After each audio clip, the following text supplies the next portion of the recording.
3. Se você não fizer isso, você terá problemas. No ano de 1898, uma coisa trágica aconteceu em Rockland County, Nova York.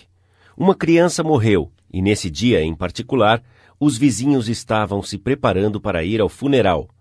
Jim Farley saiu ao celeiro para desamarrar o seu cavalo. O chão estava coberto de neve, o ar estava frio e cortante. O cavalo não tinha se exercitado por dias, e quando ele estava sendo levado ao bebedouro, ele começou a brincar e com as duas patas deu um coice no ar e matou Jim Farley. Então, o pequeno vilarejo de Stony Point teve 2 funerais naquela semana, ao invés de 1. Jim Farley deixou para trás uma viúva e 3 filhos, e algumas centenas de dólares em seguros. O seu filho mais velho, Jim, tinha 10 anos, e ele foi trabalhar numa olaria, levando areia e derramando-a em moldes, deixando os tijolos de lado para secarem ao sol. Esse menino, Jim, nunca teve a chance de ter uma boa educação, mas com a sua genialidade natural, ele tinha o dom de fazer as pessoas gostarem dele. Então, ele entrou para a política, e com o passar dos anos, ele desenvolveu uma habilidade excepcional de lembrar o nome das pessoas. Ele nunca viu o lado de dentro do ensino médio, mas antes de completar 46 anos de idade, 4 universidades haviam concedido a ele graus honorários, e ele havia se tornado presidente do Comitê Democrático Nacional e diretor-geral do Correio dos Estados Unidos. Certa vez, entrevistei Jim Farley e perguntei-lhe o segredo do seu sucesso. Ele disse, muito trabalho, e eu disse, não tem graça. Então, ele me perguntou o que eu achava que era o segredo do seu sucesso. Eu respondi, eu sei que você consegue chamar 1000 pessoas pelos seus primeiros nomes. Não, você está errado, ele disse. Eu consigo chamar 50.000 pessoas pelos seus primeiros nomes. Não se engane, essa habilidade ajudou o Sr. Farley a colocar Franklin D. Roosevelt na Casa Branca quando ele gerenciou a campanha de Roosevelt em 1932. Durante os anos em que Jim Farley viajou como vendedor de peças de gesso e nos anos em que trabalhou como funcionário público em Stony Point, ele inventou um sistema para lembrar-se dos nomes. No começo, era muito simples. Quando ele encontrava uma nova pessoa, ele descobria o seu nome completo e alguns fatos sobre a sua família, os seus negócios e as suas opiniões públicas. Ele organizava bem todos esses fatos em sua mente como parte de uma figura, e na próxima vez que ele encontrava aquela pessoa, mesmo se fosse um ano mais tarde, ele podia cumprimentá-la, perguntar sobre a sua família e perguntar sobre as codornas no quintal. É por isso que ele teve muitos fãs. Durante meses, antes do início da campanha de Roosevelt para presidente, Jim Farley escreveu centenas de cartas por dia para as pessoas de todos os estados do Oeste e Noroeste. Então, ele pulou num trem e em 19 dias ele cobriu 20 estados e 12.000 milhas, e viajou de buggy, trem, automóvel e barco. Ele entrava numa cidade, encontrava os seus conhecidos no almoço ou café da manhã, no chá da tarde ou no jantar, e conversava com eles de coração para coração. Depois, ele corria novamente e prosseguia em sua viagem.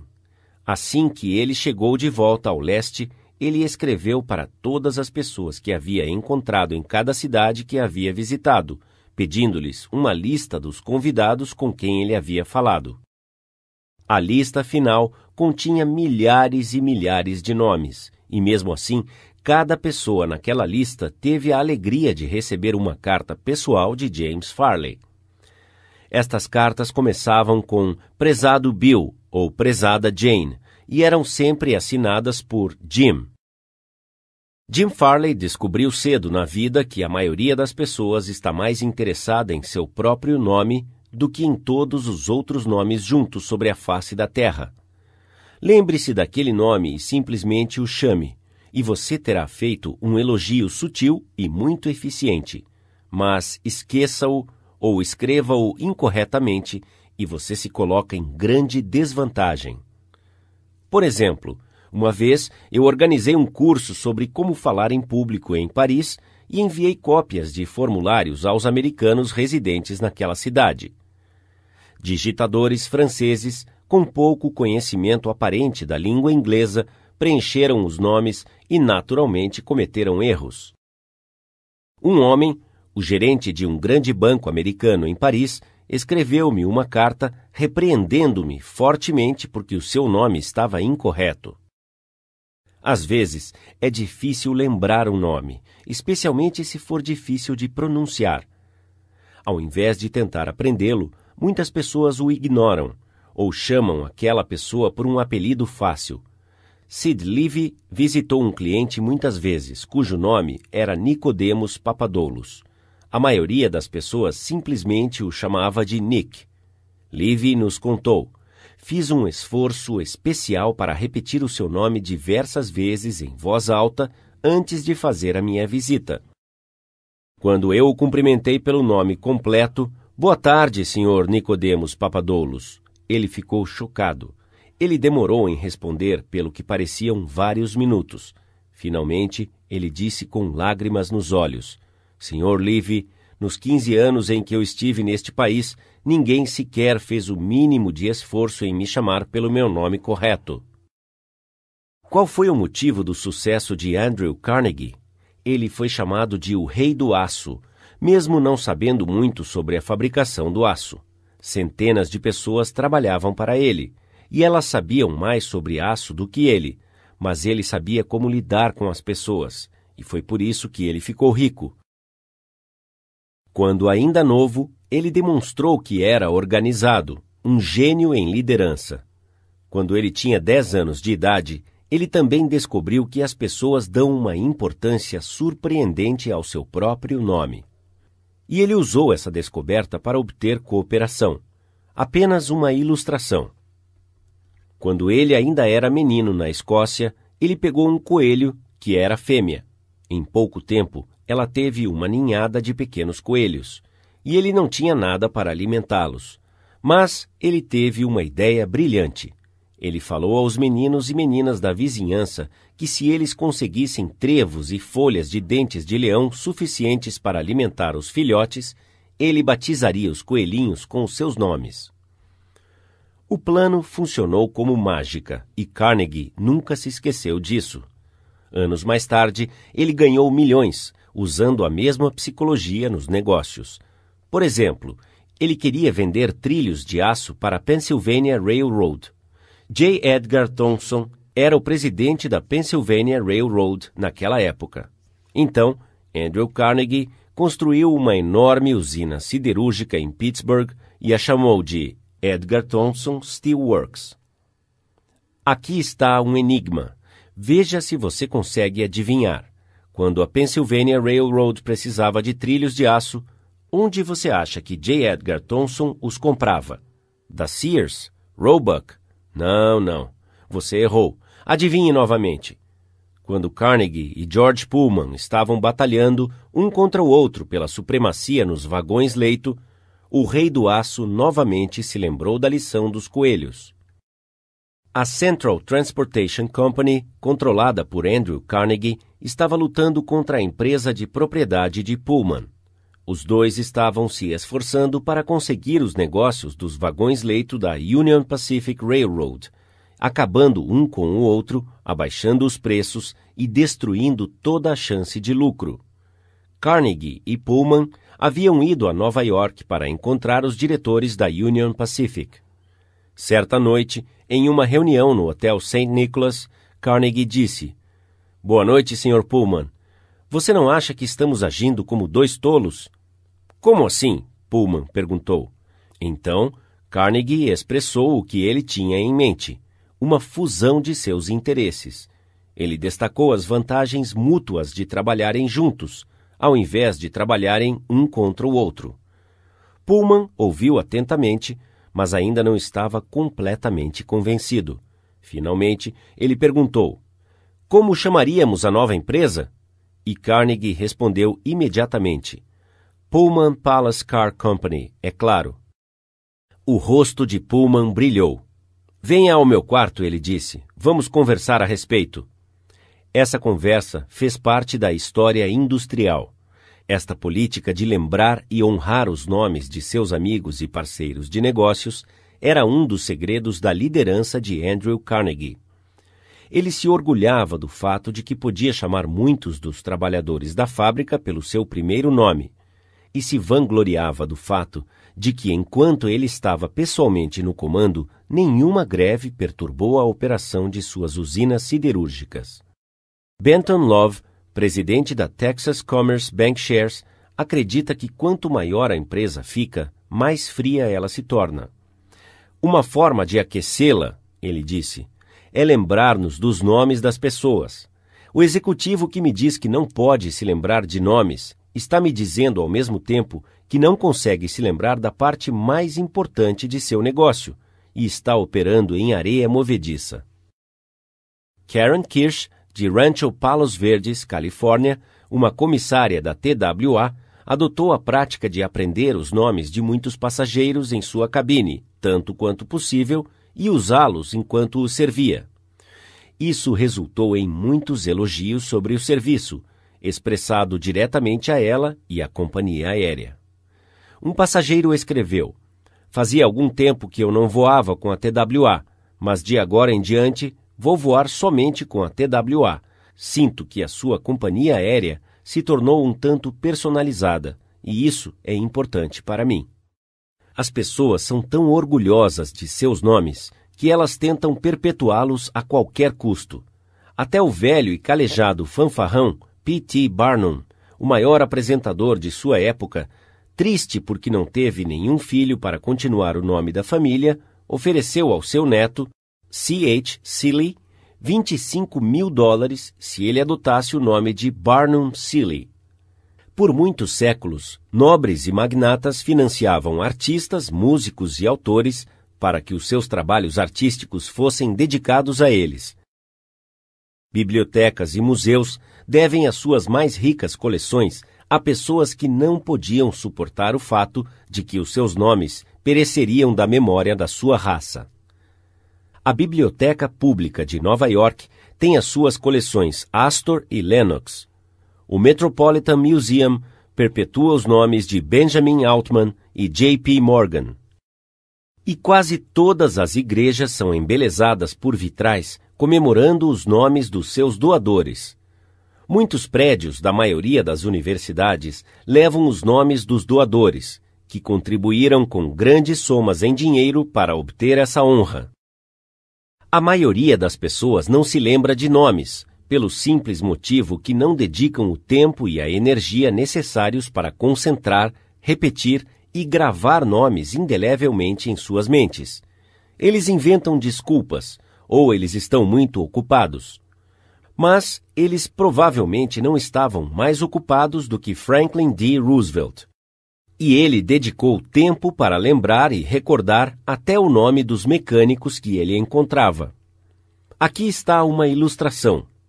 A organização Chrysler construiu um carro especial para o Sr. Roosevelt, que não conseguia usar um carro normal porque as suas pernas eram paralisadas. W. F. Chamberlain e um mecânico o entregaram na Casa Branca. Eu tenho à minha frente uma carta do Sr. Chamberlain, relatando as suas experiências.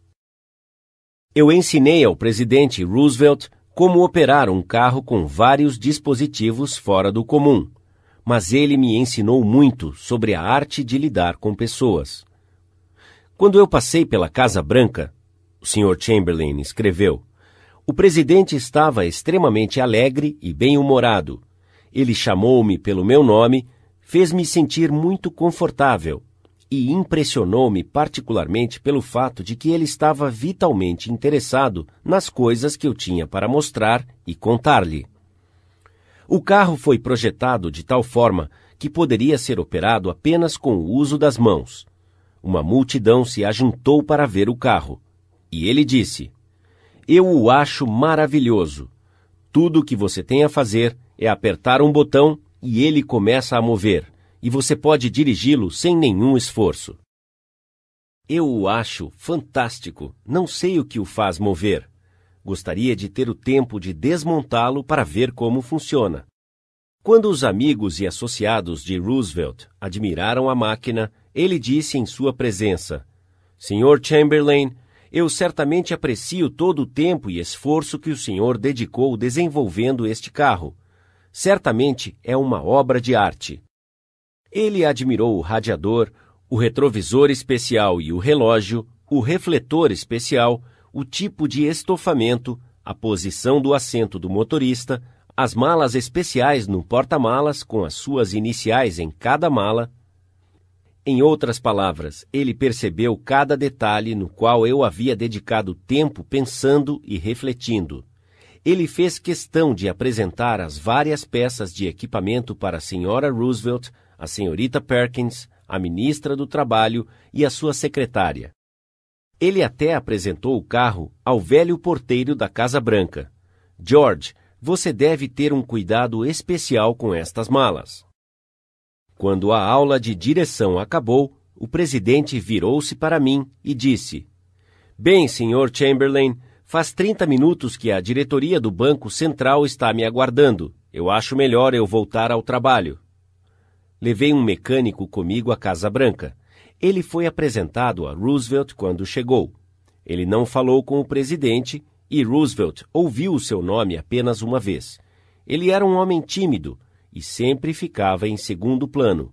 Mas antes de nos deixar, o presidente procurou o mecânico, o cumprimentou, o chamou pelo nome e agradeceu por ter vindo a Washington. E não havia nada de superficial em seu agradecimento. Ele foi sincero no que dizia. Eu senti isso. Alguns dias após retornar a Nova York, eu recebi uma foto autografada pelo presidente Roosevelt e um pequeno bilhete de agradecimento, novamente expressando a sua apreciação pela minha assistência. Como ele encontrou tempo para fazer isso é um mistério para mim. Franklin D. Roosevelt sabia que uma das formas mais simples, evidentes e importantes de obter boa vontade era lembrar-se dos nomes e fazer as pessoas se sentirem importantes. Mas quantos de nós fazemos isso? Metade do tempo nós somos apresentados a um estranho, passamos alguns minutos conversando e não conseguimos, nem ao menos, lembrar-nos do seu nome quando nos despedimos dele. Uma das primeiras lições que um político aprende é essa: recordar-se do nome de um eleitor é conquistá-lo. Esquecê-lo significa perdê-lo. E a capacidade de lembrar-se de nomes é tão importante nos negócios e nos contatos sociais quanto na política. Napoleão III, o imperador da França e sobrinho do grande Napoleão, gabava-se de que, apesar de todas as suas obrigações reais, ele conseguia lembrar-se do nome de cada pessoa que ele encontrava. A sua técnica, simples. Se ele não ouvia o nome distintivamente, ele dizia: perdoa-me, eu não ouvi claramente o seu nome. E se fosse um nome incomum, ele diria: você poderia soletrá-lo? Durante uma conversa, ele se esforçava em repetir o nome diversas vezes e tentava associá-lo em sua mente com as características da pessoa, a sua expressão e aparência geral. Se a pessoa fosse importante, Napoleão se esforçava ainda mais. Assim que a Sua Alteza Real estivesse sozinho, ele escrevia o nome num pedaço de papel, concentrava-se nele, gravava-o seguramente em sua mente e depois rasgava o papel. Desta forma, ele tinha uma impressão visual, bem como uma impressão auditiva. Tudo isso leva tempo, mas boas maneiras, disse Emerson, são feitas de pequenos sacrifícios. A importância de lembrar e usar nomes não são apenas prerrogativas para reis e diretores executivos. Funcionam para todos nós. Ken Nottingham, um funcionário da General Motors em Indiana, geralmente almoçava no refeitório da empresa.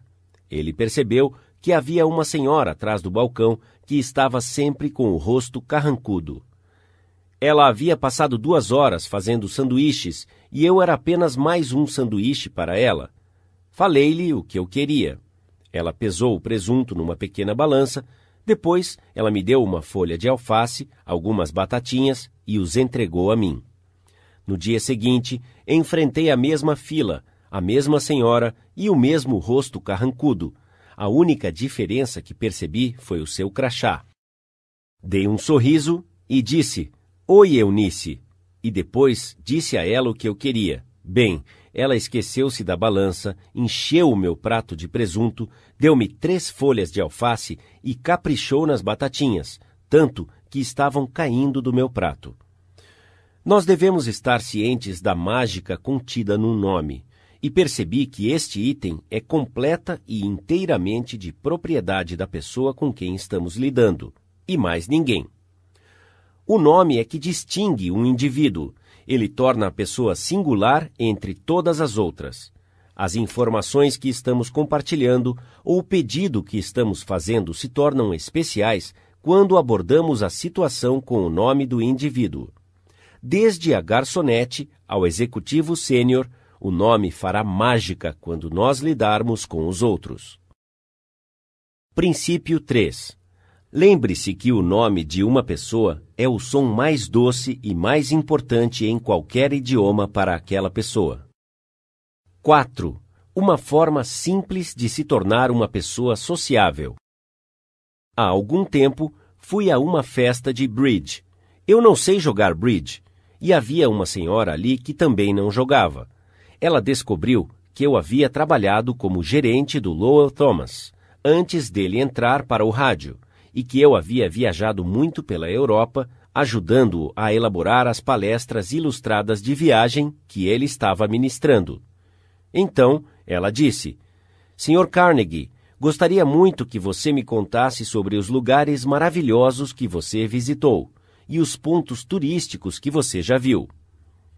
Enquanto sentávamos no sofá, ela comentou que ela e seu marido haviam retornado recentemente de uma viagem para a África.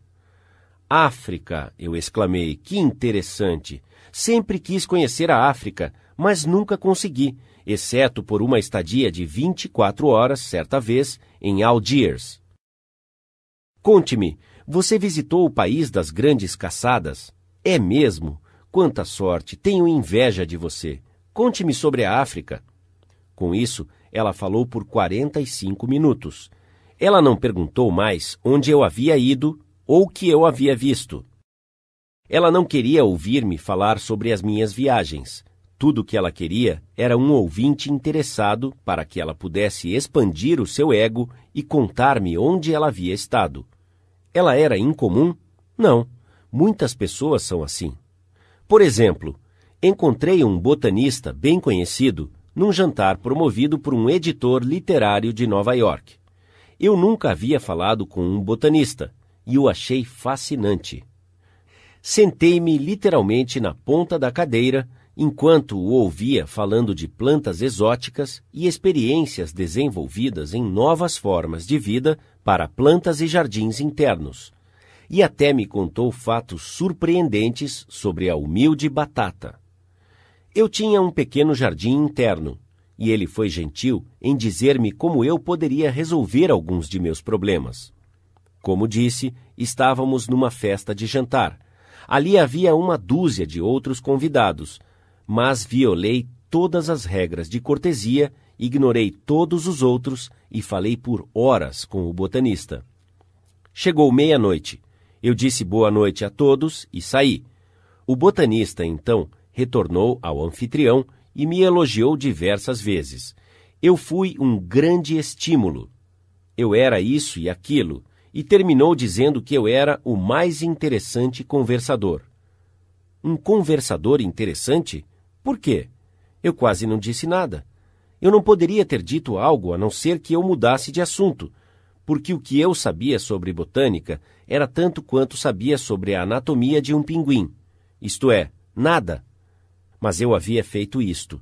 Eu havia ouvido atentamente. Eu havia ouvido porque eu estava genuinamente interessado. E ele sentia isso. Naturalmente, isso o agradou. Esse tipo de ouvir é um dos mais altos elogios que podemos prestar a alguém. Poucos seres humanos, escreveu Jack Woodford em Strangers in Love, poucos seres humanos estão à prova da vaidade de uma atenção interessada. Eu fui além de dar-lhe uma atenção interessada. Eu fui sincero em minha aprovação e generoso em meus elogios. Falei-lhe que me sentia imensamente entretido e instruído, e eu sentia. Falei-lhe que gostaria de ter o conhecimento que ele tinha, e eu gostaria. Falei-lhe que eu adoraria acompanhá-lo pelos campos, e eu adoraria. Falei-lhe que gostaria de vê-lo novamente, e eu gostaria. E então fiz com que ele pensasse em mim como um bom conversador, quando, na verdade, fui meramente um bom ouvinte, e o havia encorajado a falar. Qual é o segredo, o mistério, de uma entrevista de negócios bem-sucedida? Bem, de acordo com o ex-presidente de Harvard, Charles W. Eliot, não há nenhum mistério sobre o sucesso no relacionamento comercial. Atenção exclusiva à pessoa que está falando com você é muito importante. Nada mais é tão lisonjeador quanto isso. O próprio Eliot foi um mestre na arte de ouvir. Henry James, um dos primeiros grandes romancistas da América, relembrou: o ouvir do Dr. Eliot não era um mero silêncio, mas uma forma de atividade. Sentava-se com o corpo bastante ereto, com as suas mãos juntas no colo, fazendo nenhum movimento, a não ser quando girava um dedão ao redor do outro, mais rápido ou mais devagar, frente ao seu interlocutor, e parecia ouvir com os olhos, além dos seus ouvidos. Ele ouvia com a sua mente e considerava atentamente o que você tinha a dizer enquanto você falava. No final da entrevista, a pessoa sentia que havia expressado o seu ponto de vista. Isso é tão evidente, não é? Você não precisa estudar 4 anos em Harvard para descobrir isso.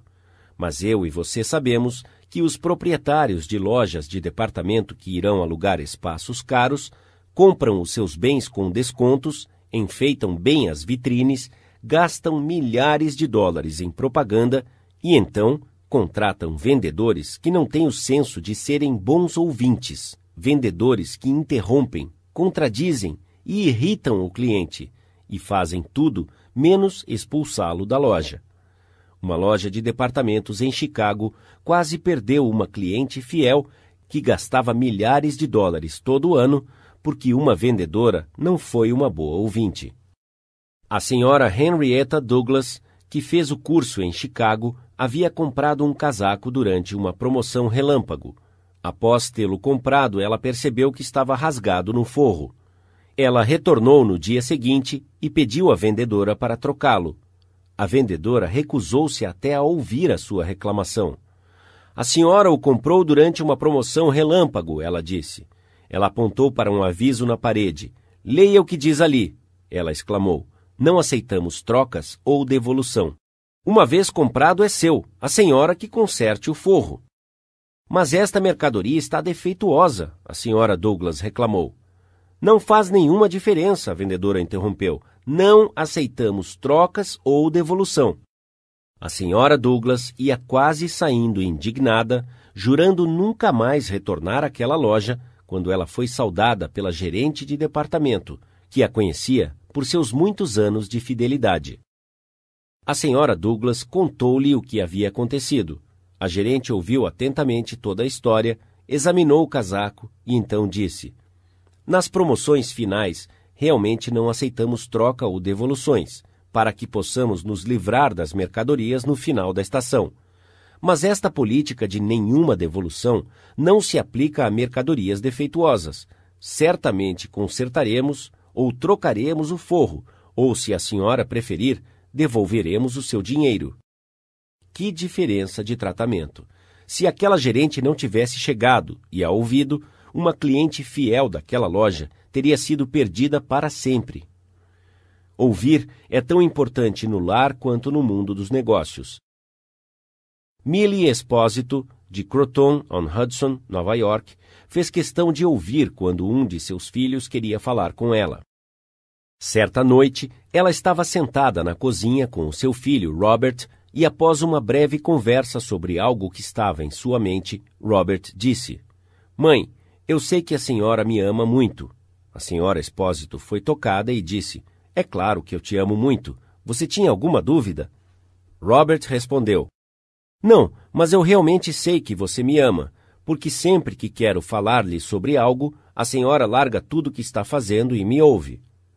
O agressor crônico, ou até o crítico mais violento, geralmente ficará mais manso e tolerante na presença de um ouvinte paciente e receptivo, um ouvinte que permanece em silêncio, enquanto o reclamador, irado, dilata como uma serpente e expele o seu veneno para fora do sistema. Para ilustrar isso, a New York Telephone Company descobriu alguns anos atrás que tinha que lidar com um dos clientes mais violentos que já tinha entrado em contato com um representante da central de atendimento. Ele falava mal e ficava furioso. Ameaçava arrancar os fios do telefone. Ele havia recusado a pagar certas faturas que considerava como falsas. Escrevia cartas aos jornais. Ele fez diversas reclamações com a ouvidoria pública e acionou a empresa telefônica diversas vezes. Finalmente, um dos solucionadores de problemas mais habilidosos da empresa foi enviado para entrevistar esse indivíduo tempestuoso. Este solucionador de problemas ouviu e deixou o cliente rabugento se divertir, falando sem parar. O representante telefônico ouviu e disse sim, e foi solidário com a sua reclamação. Ele falava com muita raiva e eu o ouvi por quase 3 horas. O solucionador de problemas disse, enquanto relatava as suas experiências diante de uma das classes do autor. Então, ele voltou e ouviu mais um pouco. Eu o entrevistei 4 vezes e antes de acabar a 4ª entrevista, tornei-me membro de uma organização que ele estava iniciando. Ele a chamou de Associação de Proteção aos Assinantes de Telefone. Ainda sou membro desta organização e, até onde eu sei, sou o único membro no mundo hoje, além do Sr. X. Eu o ouvi e fui solidário com ele em cada ponto que ele relatou durante aquelas entrevistas. Ele nunca teve um representante telefônico que conversou com ele daquela forma antes e tornou-se quase amigável. O ponto sobre o qual fui vê-lo não foi mencionado na primeira visita, nem foi mencionado na segunda ou na terceira, mas somente na 4ª entrevista. Eu fechei o caso completamente, ele pagou todas as contas e pela primeira vez na história de suas dificuldades com a empresa telefônica, ele retirou as suas reclamações voluntariamente da ouvidoria pública. O duvidoso Sr. X considerava-se como um membro de alguma cruzada, defendendo os direitos públicos contra a exploração insensível. Mas, na verdade, o que ele realmente queria era sentir-se importante. Inicialmente, ele obteve o sentimento de importância através da agressão e reclamação.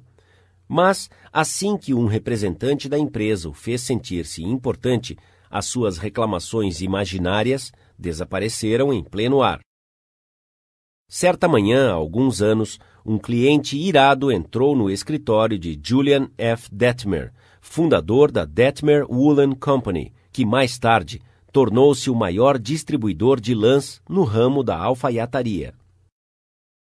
Esse homem devia a nós uma pequena soma em dinheiro, o Sr. Detmer explicou a mim. O cliente negou, mas sabíamos que ele estava errado. Então, o nosso departamento de crédito insistiu que ele pagasse. Após receber algumas cartas de nosso departamento de crédito, ele fez as malas, fez uma viagem a Chicago, correu ao meu escritório e informou-me que ele não ia pagar aquela fatura e que nunca iria comprar mais nenhum dólar de mercadoria da Detmer Woolen Company. Eu ouvi pacientemente tudo o que ele tinha a dizer. Fiquei tentado a interrompê-lo, mas percebi que isso seria uma má política. Então, deixei que ele falasse tudo. Quando ele finalmente se acalmou e se tornou receptivo, eu disse silenciosamente: gostaria de agradecê-lo por ter vindo a Chicago para me contar sobre isso. Você me fez um grande favor, porque se o nosso departamento de crédito o irritou, ele pode irritar outros clientes, e isso seria muito ruim. Acredite em mim, estou mais ansioso para ouvir isso do que você para contá-lo. Essa foi a última coisa que ele esperava ouvir de mim. Eu acho que ele ficou um pouco desapontado, porque ele havia vindo a Chicago para me dizer uma coisa ou outra, mas aqui estava eu lhe agradecendo, ao invés de discutir com ele. Eu o assegurei que cancelaríamos a despesa de nossos livros contábeis e que o esqueceríamos, porque ele era um homem meticuloso, que cuidava de apenas uma conta, enquanto os nossos empregados tinham milhares de contas para cuidar. Portanto, ele tinha menos probabilidade de errar do que nós. Falei-lhe que eu entendia exatamente como ele se sentia, e que se eu estivesse no seu lugar, eu me sentiria exatamente como ele. Já que ele não ia mais comprar de nós, recomendei-lhe alguns fornecedores de lã. No passado, costumávamos almoçar juntos quando ele vinha a Chicago, então o convidei a almoçar comigo neste dia. Ele aceitou com certa relutância, mas quando voltamos ao escritório, ele fez um pedido maior do que jamais havia feito. Ele retornou para casa mais calmo e queria ser justo conosco, como havíamos sido com ele. Verificou as suas faturas, encontrou uma que estava extraviada e enviou-nos um cheque e com um pedido de desculpas. Mais tarde, quando a sua esposa o presenteou com um menino, ele deu ao filho o nome de Detmer, como o segundo nome, e continuou amigo e cliente da loja até a sua morte, 22 anos mais tarde. Anos atrás, um pobre menino imigrante holandês lavava os vidros de uma padaria depois da escola, para ajudar a sustentar a sua família. A sua família era tão pobre que, além disso, ele saía às ruas com uma cesta todo dia para catar pedaços de carvão que haviam caído no esgoto, onde os carros de carvão o descarregavam. Este menino, Edward Bock, nunca estudou mais de 6 anos durante a sua vida. Mesmo assim, eventualmente, ele se tornou um dos editores de revista mais bem-sucedidos na história do jornalismo americano. Como ele conseguiu isso? Essa é uma longa história, mas como ele começou, pode ser contado rapidamente. Ele começou aplicando os princípios que aparecem neste capítulo.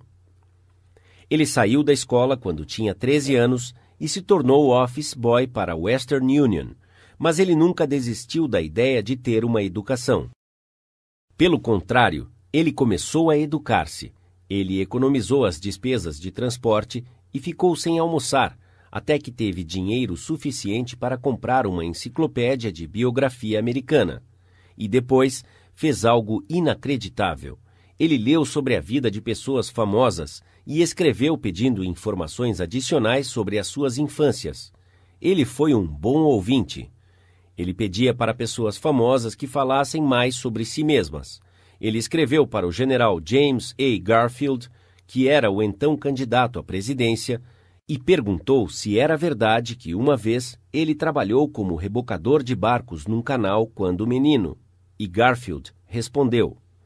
Ele escreveu ao general Grant, perguntando-lhe sobre uma batalha específica, e Grant desenhou um mapa para ele e convidou este menino de 14 anos para jantar e passar a noite conversando com ele. Logo, o mensageiro do Western Union estava se correspondendo com muitas pessoas famosas da nação: Ralph Waldo Emerson, Oliver Wendell Holmes, Longfellow, a senhora Abraham Lincoln, Louisa May Alcott, General Sherman e Jefferson Davis. Ele não apenas se correspondia com estas pessoas distintas, mas assim que ele tirava férias, ele visitava muitas delas como convidado em suas casas. Esta experiência lhe deu uma confiança inestimável. Eles, homens e mulheres, o moldaram em uma visão e ambição que deram forma à sua vida.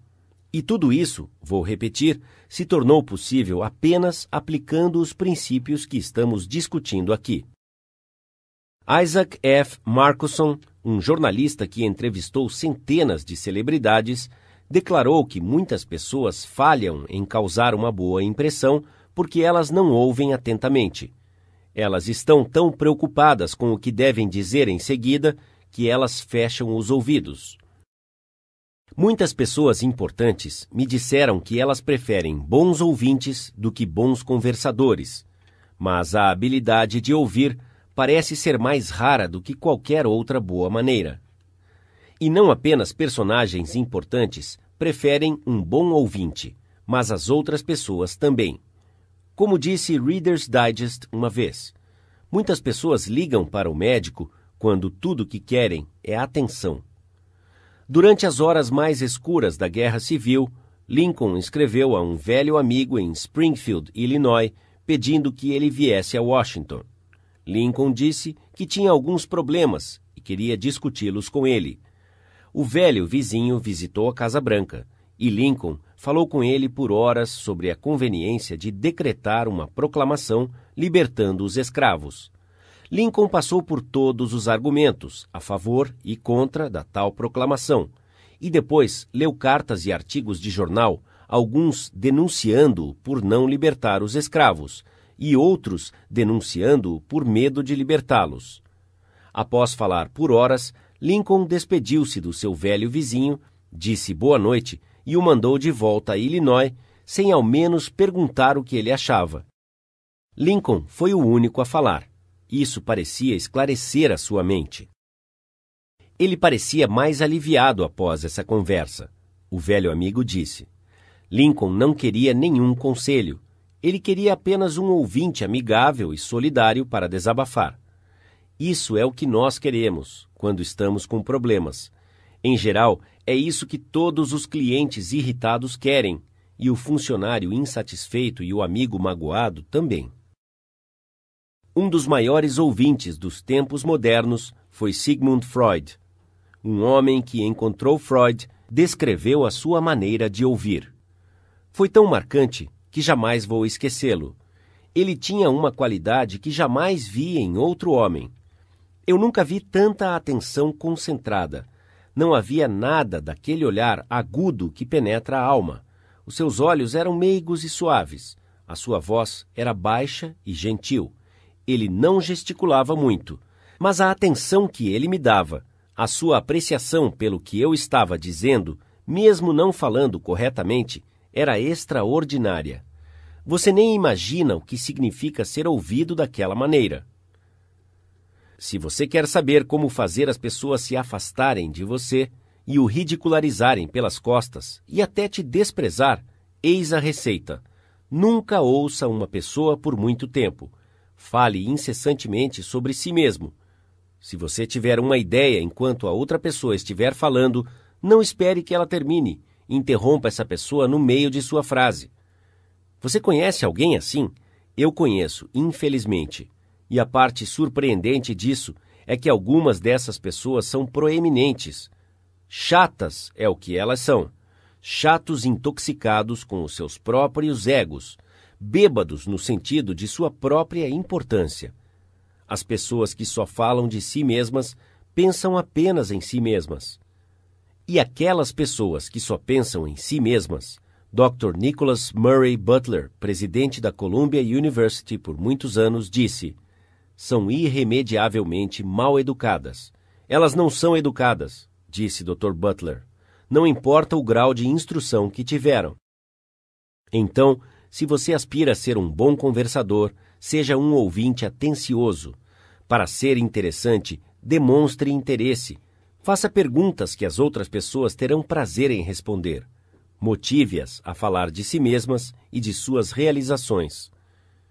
Lembre-se que as pessoas com quem você está falando estão 100 vezes mais interessadas em si mesmas. O que elas querem, seus problemas, do que estão interessadas em você e seus problemas. A dor de dente de uma pessoa significa mais aquela pessoa do que a fome na China, que mata 1 milhão de pessoas. Um furúnculo no pescoço de uma pessoa interessa mais a ela do que 40 terremotos na África. Pense nisso da próxima vez que você iniciar uma conversa. Princípio 4. Seja um bom ouvinte.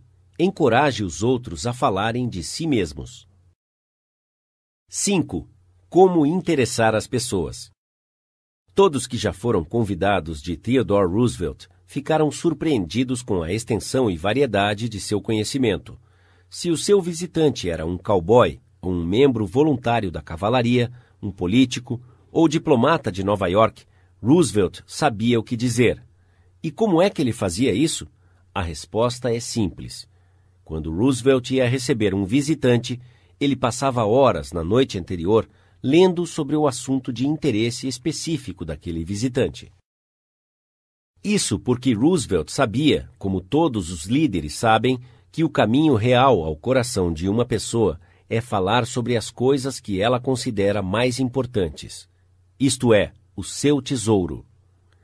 O genial William Lyon Phelps, ensaísta e professor de literatura da Universidade Yale, aprendeu esta lição quando era ainda um menino. Quando eu tinha 8 anos de idade e estava passando o final de semana na casa da minha tia Libby Linsley, em Stratford-on-the-Housatonic, ele escreveu em seu ensaio sobre a natureza humana: um homem de meia idade veio certa noite e, após uma polida troca de amabilidades com a minha tia, devotou a sua atenção a mim. Naquele tempo, eu estava muito interessado em barcos, e o visitante discutiu o assunto de uma forma que para mim parecia muito interessante. Após ele sair, falei sobre ele com entusiasmo. Que homem! A minha tia me informou que ele era advogado em Nova York, e que nem se importava com barcos, e que não tinha um pingo de interesse no assunto. Então, por que ele ficou falando o tempo todo sobre barcos? Porque ele é um cavalheiro. Ele viu que você estava interessado em barcos e falou sobre coisas que ele sabia que te interessavam e te agradavam. Ele tornou-se agradável. E William Lyon Phelps acrescentou: eu nunca vou me esquecer do comentário que a minha tia fez. Enquanto escrevo este capítulo, eu tenho na minha frente uma carta de Edward L. Chalef, que trabalhava ativamente nos escoteiros. Um dia vi que eu precisava de um favor, escreveu o Sr. Chalef. Um grande acampamento de escoteiros estava marcado para breve na Europa, e eu queria que o presidente de uma das maiores empresas da América pagasse as despesas de viagem de um dos meninos. Felizmente, um pouco antes de visitar este homem, eu ouvi dizer que ele havia emitido um cheque de $1 milhão e depois que o cheque foi cancelado, ele havia feito uma moldura para o cheque. Então, a primeira coisa que fiz quando entrei em seu escritório foi pedir para ver o cheque. Um cheque de $1 milhão. Falei-lhe que eu não conhecia ninguém que houvesse emitido um cheque como esse, e eu gostaria de dizer aos meninos que eu havia visto um cheque de $1 milhão. De bom grado, ele o mostrou a mim. Eu o admirei e pedi para ele contar-me o que tinha acontecido para que o cheque fosse emitido. Você percebeu que o Sr. Chalef não começou falando sobre os escoteiros, ou do acampamento na Europa, ou sobre o que ele queria, não é? Ele falou em termos do que interessava ao outro homem. Aqui está o resultado. O homem que eu estava visitando disse: "Ah, sim, sobre o que o senhor queria me ver?" Então, eu contei-lhe. Para minha grande surpresa, o Sr. Chalef prossegue, ele não apenas concordou imediatamente com o que eu havia pedido, mas muito mais. Eu havia pedido para ele enviar apenas um menino à Europa, mas ele enviou 5 meninos e eu. Ele me entregou uma carta de crédito de $1.000 e pediu para que ficássemos na Europa por 7 semanas.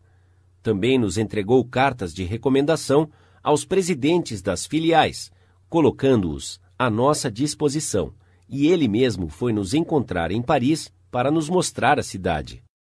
Desde então, ele deu empregos a alguns dos meninos cujos pais eram pobres, e ainda está ativo em nosso grupo.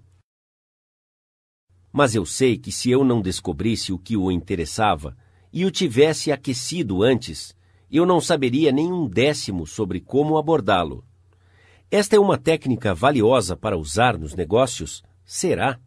Vamos ver, por exemplo, Henry G. Duvernoy, de Duvernoy & Sons, uma das padarias atacadistas de Nova York. O Sr. Duvernoy estava tentando vender pão a certo hotel em Nova York. Ele havia visitado o gerente a cada semana por 4 anos. Ele ia aos mesmos encontros sociais que o gerente. Ele até ocupou quartos do hotel e morou lá para conseguir alguns pedidos. Mas ele falhou. Então, disse o Sr. Duvernoy, Depois de estudar relações humanas, resolvi mudar as minhas táticas. Decidi descobrir o interesse deste homem, aquilo que o entusiasmava. Descobri que ele pertencia a uma sociedade de executivos hoteleiros chamado de Hotel Greeters of America. Ele não apenas era membro, mas o seu entusiasmo contagiante o havia tornado presidente daquela organização e presidente do International Greeters. Não importa onde era o local das convenções, ele estava lá. Então, quando eu o vi no dia seguinte, comecei a falar-lhe sobre o Greeters. Que recepção eu tive! Que resposta! Ele me falou durante meia hora sobre os Greeters e os seus tons vibravam de entusiasmo. Pude ver claramente que esta sociedade não era apenas o seu hobby, era a paixão da sua vida. Antes de deixar o seu escritório, ele havia me vendido um título de sócio para sua organização. Enquanto isso, eu não havia dito nada sobre pão. Mas, alguns dias mais tarde, um empregado do seu hotel me telefonou, pedindo-me que levasse algumas amostras e a tabela de preços. Não sei o que o senhor fez ao velho, o empregado me saudou, mas ele certamente se entregou a você. Pense nisto. Eu havia tentado convencer aquele homem por 4 anos, tentando obter os seus negócios. E eu ainda estaria tentando convencê-lo se eu não tivesse me dado ao trabalho de descobrir no que ele estava interessado e sobre o que ele gostava de falar. Edward E. Harriman, de Hagerstown, Maryland, escolheu viver no lindo Cumberland Valley, em Maryland, após ter terminado o serviço militar. Infelizmente, naquele tempo, havia poucos empregos disponíveis naquela região. Um pouco de pesquisa revelou o fato de que algumas das empresas na região pertenciam ou eram controladas por um homem de negócios incomum, R.J. Funkhauser, cuja ascensão da pobreza para a riqueza havia intrigado o Sr. Harriman. Entretanto, ele era conhecido como inacessível àqueles procurando por trabalho. O Sr. Harriman escreveu: Eu conversei com várias pessoas e descobri que o seu interesse maior estava ancorado na sua ambição por poder e dinheiro. Já que ele se protegia de pessoas como eu, pelo uso de uma secretária séria e dedicada, eu estudei os seus interesses e objetivos e só então fiz uma visita inesperada ao seu escritório. A secretária havia sido o satélite da órbita do Sr. Funkhauser por cerca de 15 anos. Quando eu lhe falei que tinha uma proposta para ele, que poderia resultar em sucesso financeiro e político, ela ficou entusiasmada. Também conversei com ela sobre a sua participação construtiva neste sucesso. Após esta conversa, ela marcou uma reunião para eu conhecer o Sr. Funkhauser. Eu entrei em seu escritório enorme e impressionante, determinado a não pedir um emprego diretamente. Ele estava sentado atrás de uma grande mesa esculpida e ele dirigiu-se a mim. Como está, meu caro jovem? Eu disse, Sr. Funkhauser, eu acredito que posso ganhar dinheiro para o senhor. Ele levantou-se imediatamente e convidou-me a sentar em uma das grandes cadeiras estofadas. Eu enumerei as minhas ideias e as qualificações que eu tinha para concretizar estas ideias, bem como a forma que elas contribuiriam para o seu sucesso pessoal e de suas empresas. R.J., como ele ficou conhecido para mim, me contratou na hora, e por 20 anos eu cresci em suas empresas e nós dois prosperamos. Falando em termos dos interesses das outras pessoas, é vantajoso para os dois lados. Howard Z. Herzig, um líder no campo das comunicações de empregados, sempre seguiu este princípio. Quando perguntado que recompensa ele obtinha disso, o Sr. Herzig respondeu que ele não apenas recebia uma recompensa diferente de cada pessoa, mas que, em geral, a recompensa era o engrandecimento de sua vida, cada vez que ele falava com uma pessoa.